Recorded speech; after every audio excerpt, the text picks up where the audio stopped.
فلما زاغوا ازاغ اللہ قلوبہم، اور پھر جب وہ پھر گئے تو اللہ تعالیٰ نے ان کے دلوں کو پھیر دیا۔ سورہ الصف آیت 5۔ ان کی توبہ ہرگز قبول نہ کی جائے گی، اس لیے کہ وہ محمد صلی اللہ علیہ وآلہ وسلم اور قرآن پر ایمان نہیں لائے تھے۔ جب انہوں نے کفر پر اصرار کیا تو اس کے ساتھ ان کی توبہ کیسے قبول کی جائے؟ وَأُولَٰئِکَ، اور وہی لوگ، ہم الضالون، وہ جو گمراہ ہیں۔ اللہ تعالیٰ نے ان کے بارے میں خبر دی ہے کہ وہی لوگ گمراہ ہیں جو اس حال میں ہوں، ان کی توبہ کبھی قبول نہیں ہوتی۔ اس سے بڑی گمراہی کیا ہو سکتی ہے کہ انسان آنکھوں سے دیکھ کر سیدھی راہ کو چھوڑ دے۔ ان الذین کفروا، یقیناً جن لوگوں نے کفر کیا، وماتوا، اور وہ مر گئے، وہم کفار، اس حال میں کہ وہ کافر تھے۔ اس سے مراد سارے کافر ہیں جنہوں نے کفر کی حالت میں جان دے دی۔ فلن، تو ہرگز نہ، یقبلا، قبول کیا جائے گا، من احدہم، ان میں سے کسی ایک سے، ملء الارض، زمین بھر، ذہباً، سونا، وَلَوْ افْتَدَىٰ بِهِ، اگرچہ وہ اس کو فدیے میں دے۔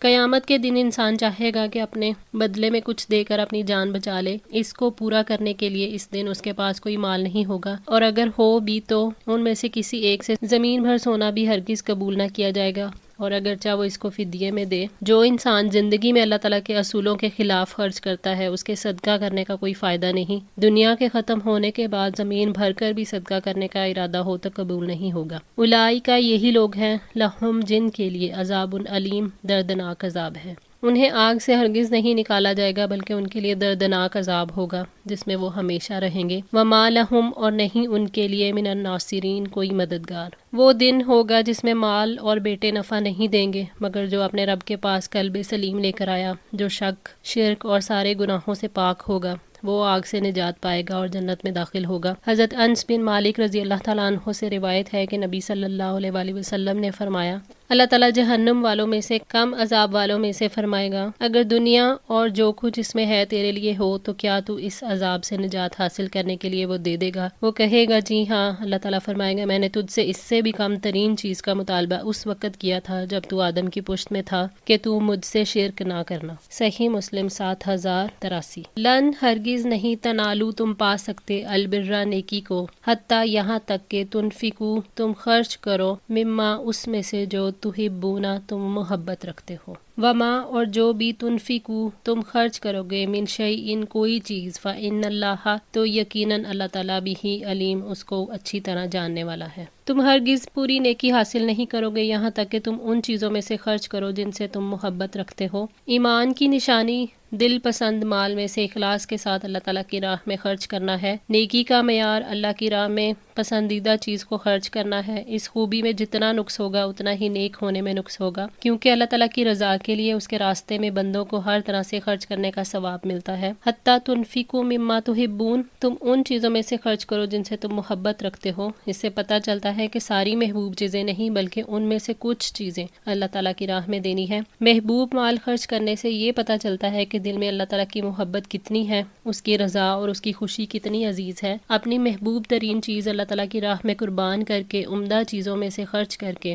ضرورت مند ہونے کے باوجود ضرورت کی چیز اللہ کی راہ میں دے کر نیکی کے اعلیٰ معیار تک پہنچا جا سکتا ہے۔ نیکی کے اس اعلیٰ معیار تک وہ شخص پہنچتا ہے جو اللہ تعالیٰ سے کمال درجے کی محبت رکھتا ہو اور کمال درجے کی عجز و انکساری رکھتا ہو، جیسا کہ اللہ تعالیٰ نے فرمایا، انہم کانوا یسارعون فی الخیرات ویدعوننا رغبا ورہبا وکانوا لنا خاشعین، یقیناً وہ نیک کاموں میں جلدی کرتے تھے اور ہمیں رغبت اور خوف سے پکارتے تھے اور ہمارے لیے عاجزی کرنے والے تھے۔ سورہ الانبیاء آیت نمبر 90۔ حضرت ابو طلحہ رضی اللہ تعالیٰ عنہ مدینہ کے انصار میں اپنے کھجور کے باغات کی وجہ سے سب سے زیادہ مالدار تھے، اور اپنے باغات میں سب سے زیادہ پسند انہیں بیرہا کا باغ تھا۔ یہ باغ مسجد نبی صلی اللہ علیہ وآلہ وسلم کے سامنے تھا اور نبی پاک صلی اللہ علیہ وآلہ وسلم اس میں تشریف لے جایا کرتے تھے اور اس کا میٹھا پانی پیا کرتے تھے۔ حضرت انس رضی اللہ تعالیٰ عنہ نے بیان کیا کہ جب یہ آیت نازل ہوئی، لن تنالوا البر حتی تنفقوا مما تحبون، تو یہ سن کر ابو طلحہ رضی اللہ تعالیٰ عنہ نبی صلی اللہ علیہ وآلہ وسلم کی خدمت میں آئے اور فرمایا، اے اللہ کے رسول صلی اللہ علیہ وآلہ وسلم، اللہ تعالیٰ فرماتا ہے کہ تم اس وقت تک نیکی کو نہیں پا سکتے جب تک تم اپنی پیاری سے پیاری چیز نہ خرچ کرو، اور مجھے بیرہا کا باغ سب سے زیادہ پیارا ہے، اسی لیے میں اسے اللہ تعالیٰ کی راہ میں خیرات کرتا ہوں، اس کی نیکی اور اس کے ذخیرہ آخرت ہونے کا امیدوار ہوں۔ اللہ تعالیٰ کے حکم سے جہاں آپ مناسب سمجھیں اسے استعمال کریں۔ راوی نے بیان کیا کہ یہ سن کر اللہ کے رسول صلی اللہ علیہ وآلہ وسلم نے فرمایا، خوب، یہ تو بڑی ہی آمدنی کا مال ہے، یہ تو بہت ہی نفع بخش ہے، جو بات تم نے کہی وہ میں نے سن لی، اور میں مناسب سمجھتا ہوں کہ تم اسے اپنے نزدیکی رشتہ داروں کو دے دو۔ ابو طلحہ رضی اللہ تعالیٰ عنہ نے کہا یا رسول اللہ صلی اللہ علیہ وآلہ وسلم، میں ایسا ہی کروں گا۔ چنانچہ انہوں نے اسے اپنے رشتہ داروں اور چچا کے لڑکوں کو دے دیا۔ صحیح بخاری 1461۔ اسی طرح حضرت عمر رضی اللہ تعالیٰ عنہ نے عرض کی، اے اللہ کے رسول صلی اللہ علیہ وآلہ وسلم، مجھے خیبر میں سے جو حصہ ملا ہے اس سے بڑھ کر نفیس مال مجھے آج تک حاصل نہیں ہوا، میں نے ارادہ کیا ہے کہ میں اسے صدقہ کر دوں۔ تو آپ نے فرمایا اصل اپنے پاس رکھو اور اس کے پھل کو اللہ کے راستے میں تقسیم کر دو۔ ابن ماجہ 2397۔ فإن اللہ، تو یقیناً اللہ تعالیٰ بِہِ علیم، اسے پوری طرح جاننے والا ہے۔ یقیناً اللہ تعالیٰ پوری طرح جاننے والا ہے کہ کس کے دل میں اللہ تعالیٰ کی کتنی محبت ہے، کس کو اللہ کی رضا اور اس کی خوشی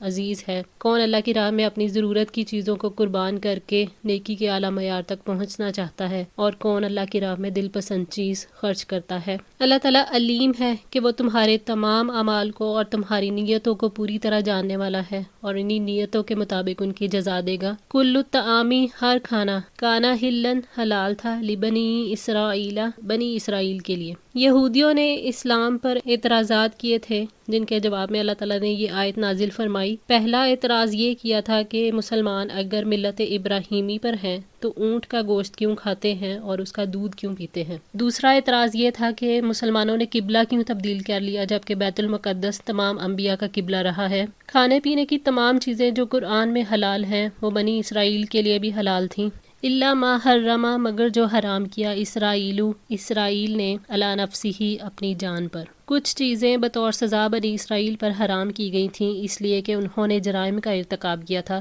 جیسا کہ سورہ الانعام میں اللہ تعالیٰ نے فرمایا، اور ان لوگوں پر جو یہودی بن گئے ہم نے ہر ناخن والے جانور کو حرام کر دیا تھا، اور گایوں اور بکریوں میں سے ہم نے ان پر ان دونوں کی چربیاں حرام کر دیں سوائے اس کے جو ان دونوں کی پیٹھوں یا انتڑیوں نے اٹھایا ہوا ہو یا جو کسی ہڈی کے ساتھ ملی ہوئی ہو، یہ ہم نے انہیں ان کی سرکشی کی وجہ سے سزا دی تھی، اور بلا شبہ یقیناً ہم ہی سچے ہیں۔ سورہ الانعام آیت 46۔ یہ چیزیں تورات نازل کیے جانے سے پہلے حضرت یعقوب علیہ السلام نے اپنے اوپر حرام کر لی تھی۔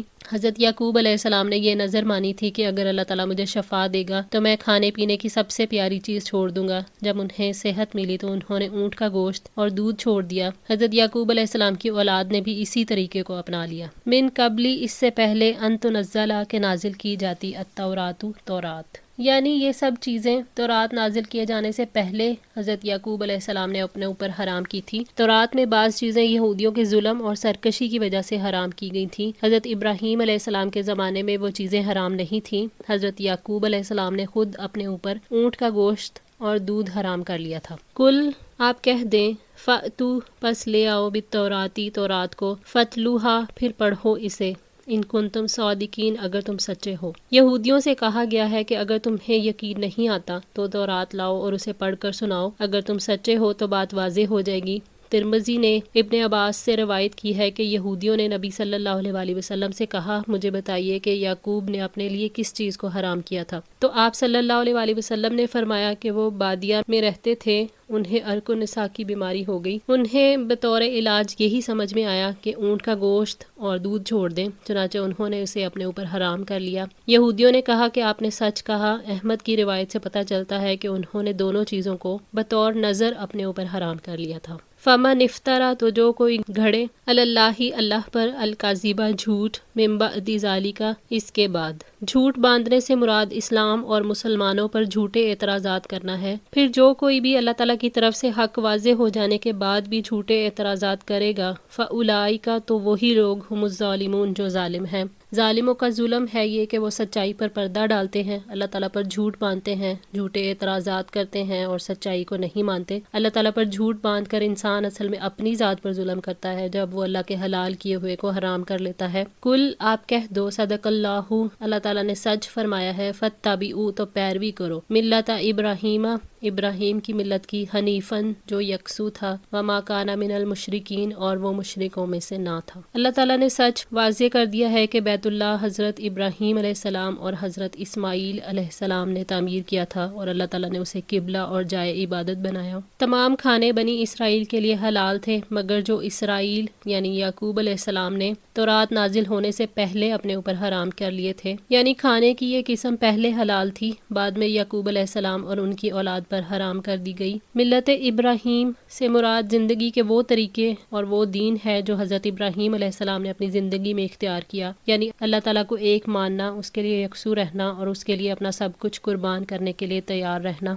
اللہ تعالیٰ نے فرمایا قل اننی ہدانی ربی الی صراط مستقیم دینا قیما ملت ابراہیم حنیفا وما کان من المشرکین۔ آپ کہہ دیں میرے رب نے مجھے سیدھی راہ دکھلائی ہے کہ وہ ایک مضبوط دین ہے، ملت ابراہیم ہے جو ایک ہی طرف کے تھے، مشرکوں میں سے نہ تھے۔ سورہ الانعام آیت 161۔ فاتبعوا ملت ابراہیم، چنانچہ ابراہیم کی ملت کی پیروی کرو جو یکسو تھا۔ یہودی اپنے آپ کو حضرت ابراہیم علیہ السلام کے وارث کی حیثیت سے پیش کرتے تھے، اس لیے انہیں حضرت ابراہیم علیہ السلام کے دین کی حقیقت بتائی گئی ہے کہ ہر قسم کے شرک سے نفرت کرنا اور صرف اللہ تعالیٰ کی طرف رخ کرنا ہی اصل دین ابراہیمی ہے، اس لیے اس کی پیروی کرو۔ حضرت ابراہیم علیہ السلام یکسو تھے اور وہ مشرک نہیں تھے، اس سے مراد یہ ہے کہ وہ صرف اللہ تعالیٰ سے امید باندھنے والے، اسی پر بھروسہ کرنے والے اور اسی کو اپنا سب کچھ بنانے والے تھے۔ آج کے لیے اتنا ہی۔ دعا ہے اللہ تعالیٰ ہماری اس کوشش کو قبول فرمائیں، ہماری غلطیوں کو، تاہیوں کو معاف فرما کر ہماری اصلاح فرمائیں۔ جزاکم اللہ خیر، والسلام علیکم ورحمۃ اللہ وبرکاتہ۔